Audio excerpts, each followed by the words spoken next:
पेट में दर्द है, एसिडिटी की टैबलेट ले लो। खाना खाने के बाद पेट फूल रहा है, पिंक वाला सिरप पी लो।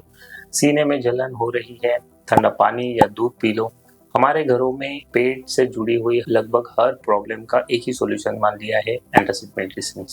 लेकिन क्या आप जानते हैं कि अगर आप बिना असली वजह समझे रोज रोज मेडिसिन ले रहे हो तो हो सकता है आप सिर्फ सिम्टम्स दबा रहे हो, प्रॉब्लम को नहीं। Hello, I am doctor Amol, a laparoscopic and robotic general surgeon at Alpha One Hospital. अपने क्लिनिकल एक्सपीरियंस में मैंने बहुत से ऐसे पेशेंट्स देखे हैं जो सालों तक एसिडिटी की मेडिसिन ले रहे हैं, लेकिन उनकी प्रॉब्लम बार बार वापस आती है। इस वीडियो के एंड तक आपको क्लियर समझ में आ जाएगा कि एसिडिटी या ब्लोटिंग क्यों होती है, इसके कॉमन सिम्टम्स क्या है और सबसे इम्पोर्टेंट, इस प्रॉब्लम को लॉन्ग टर्म में कैसे कंट्रोल कर सकते हैं या ट्रीट कर सकते हैं। सबसे पहले समझते हैं कि एसिडिटी और ब्लोटिंग असल में क्या होती है। हमारे स्टमक में खाना डाइजेस्ट करने के लिए नेचुरल एसिड बनता है। जब ये एसिड ऊपर फूड पाइप की तरफ आने लगता है तब हमें सीने में जलन या दर्द महसूस होता है, जिसे हम एसिडिटी या एसिड रिफ्लक्स भी कहते हैं। वही जब डाइजेशन स्लो हो जाता है और गैस पेट में ट्रैप होने लगती है तब पेट भरा भरा या फूला फूला हुआ लगता है। इस कंडीशन को ब्लोटिंग कहते हैं। अब सवाल आता है कि ये प्रॉब्लम क्यों होती है। इसके पीछे अक्सर हमारी कुछ रोजमर्रा की आदतें जिम्मेदार होती हैं, जैसे कि लंबे समय तक भूखा रहना, बहुत ज्यादा ऑयली या स्पाइसी खाना खाना, एक्सेसिव स्ट्रेस लेना या रात को देर से खाना खाना और तुरंत सो जाना।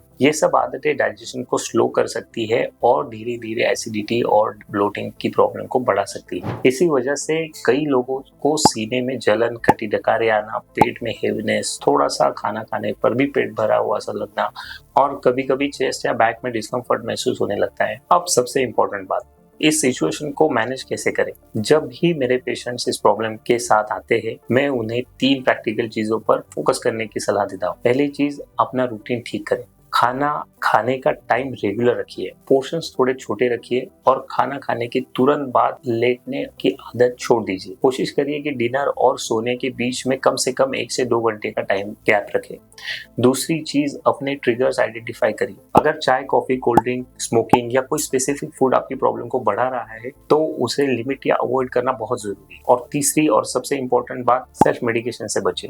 अगर एसिडिटी और ब्लोटिंग बार बार हो रही है तो हर बार सोडा या किसी पाउडर को पानी में मिला के पीना सही सॉल्यूशन नहीं, क्योंकि कई बार ये सिम्टम्स गॉल स्टोन या हर्निया और किसी डाइजेस्टिव प्रॉब्लम की तरफ भी इशारा कर सकते हैं। At least I want to share a very common myth. I heard this from most of my patients कि एसिडिटी होने पर ठंडा पानी या दूध पीने से एसिडिटी ठीक हो जाती है। सच ये है कि ठंडा पानी आपको कुछ देर के लिए आराम जरूर दे सकता है, लेकिन बाद में उसी दूध को डाइजेस्ट करने के लिए स्टमक और ज्यादा एसिड प्रोड्यूस करता है। At the same time acidity फिर से बढ़ सकती है। इसीलिए याद रखिए कि कभी कभी एसिडिटी होना आम बात है, लेकिन अगर चेस्ट पेन, खट्टी डकारे, ब्लोटिंग या पेट में हेवीनेस बार बार हो रहा है तो सिर्फ मेडिसिन के भरोसे मत रहिए। उसका असली रीजन समझना और उसका ट्रीटमेंट करना ज्यादा इंपॉर्टेंट है। सही डाइट, लाइफस्टाइल मॉडिफिकेशंस और टाइमली मेडिकल गाइडेंस के साथ ज्यादातर पेशेंट्स एसिडिटी या ब्लोटिंग को इफेक्टिवली कंट्रोल कर सकते हैं और एक नॉर्मल लाइफ जी सकते हैं। अगर आप भी लंबे समय से एसिडिटी, ब्लोटिंग या पेट से जुड़ी हुई प्रॉब्लम से परेशान हैं और मेडिसिन लेने के बाद भी आपको परमानेंट रिलीफ नहीं मिल रहा है, then you need a proper evaluation. नीचे दिए गए नंबर पे आज ही अपना प्रॉब्लम शेयर करें। So I am doctor Amol from Alpha One hospital. Thank you so much for listening to me and मिलते हैं अगली वीडियो में। तब तक के लिए टेक केयर ऑफ योरसेल्फ।